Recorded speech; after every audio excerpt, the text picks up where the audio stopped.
Hello and welcome back to the channel, or welcome for the first time if it's the first time you're here.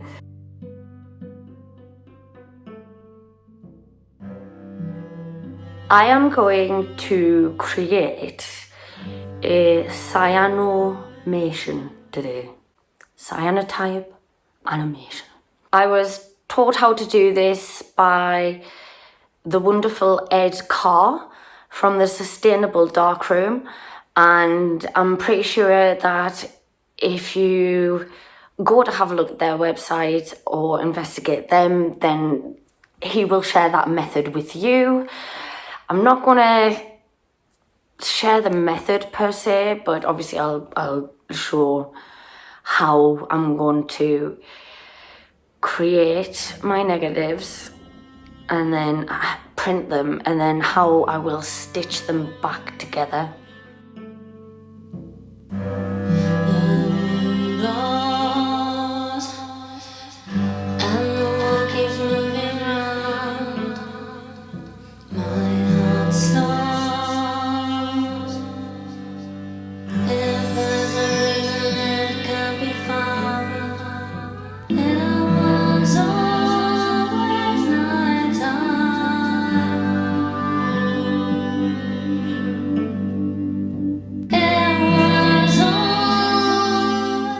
So it could be quite interesting today. It's very, very sunny in the northeast, so I am in two minds about whether I should do this just using the sun. Obviously, in terms of environmental sustainability, I should be using the sun. I'll do one test print with the sun and I'll see how good the contact is between the paper and the animation cells. That's really important to make sure that there are clear images that you can bring together. So bear with me today. I am a little bit fibromyalgic because I was at work yesterday, but I'm glad to say I'm in much better spirits than I have been in the last couple of months. I had not realised that I had an infection, so I didn't get the antibiotics that I needed as quickly as I probably should have had them. It's very, very difficult for people with fibromyalgia to figure out when there's something else going on because you just feel crap all the time. So what you gonna do? I might show you around the garden as well because it's just coming into season, and of course I see that as part of my practice. It's the photography garden. Right, let's do it. Leg. To make your cyanimation, the first thing to do is to create a short film, and then you need to take that short film and split it down into the number of cells that you would like to use in your animation. Now, I was doing a test run, so I split my film into cells that were at a rate of 6 frames per second. Usually people do around 12 frames per second, but I kind of want a slightly jaunty, old school effect. And also I don't want to have to use too much plastic in the production of the negatives. So these initial images are the original cells split down from the colour film that I created. And then I've taken each of these cells into Photoshop, and I have edited each one into a negative. That takes a little bit of time, and obviously the longer the animation, the more work on individual cells that you will have to do. I create my images as a contact sheet so that I don't have to individually turn the cells into negatives.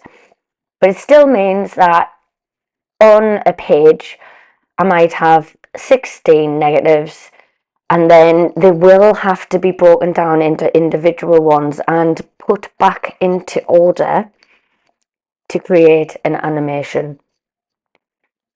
Overall, there were 186 animation cells that I printed onto acetate. So this very first one is a test print, and it was just to kind of gauge how long in the sun each print was going to take. And I was very lucky because the sun was shining, so I knew it wasn't going to take that long. The first test print was a smidge overexposed, so I actually knew that I needed to reduce the time that I was leaving it in the sun. You have to print each individual contact sheet. So this is what I was doing here. There were 11 contact sheets altogether for the 30-second animation. I was printing 2 pages at a time, so I was actually able to print 32 cells at a time. And then, I just wander around the order and taking in some of the niceties. Previous projects that, for whatever reason didn't pan out. So the thing with animation is obviously the repetitive nature of the task. In order to create the illusion of movement, we need to create individual cells that we can then put back together in a video program or a stop motion animation program. There were 11 separate contact sheets showing all of the different cells, and the paper was ever so slightly too small. Because the paper was too small, I ended up doing an extra exposure at the end where I could include the animation cells that I couldn't print on the same sheet. So it was a little bit of a faff on, but you could possibly buy bigger paper, and then obviously you'll be able to do 2 sheets at the same time. Since I was once again kind of doing this on the fly, I had paper that was slightly too small. But I'm not going to lose sleep over that because I found a way around it anyway. So this is how I was setting it up, and you can see there's a few cells that have just crept off the edge. So all I did was print an extra one at the very end. One of the more difficult things about creating an animation, it doesn't really matter in which order you create these contact prints. You are going to have to bring them back together in the correct order anyway at the end. So I don't lose too much sleep if I've forgotten which order everything goes in by the time it's outside drying on the line. Creating the images outside in the sun actually saved quite a lot of electricity.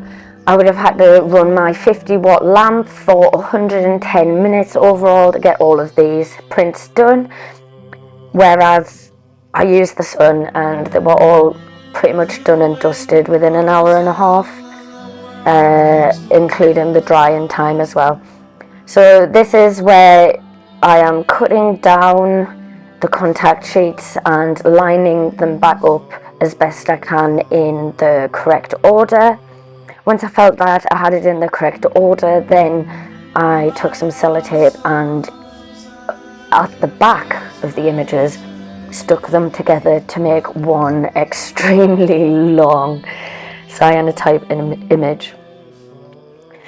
Once I was happy that I had all of my animation cells back in the correct order, in the same order as I'd filmed them, then comes the task of re-photographing everything in the correct order and then chopping it back down into individual animation cells that you can then take into a stop motion program.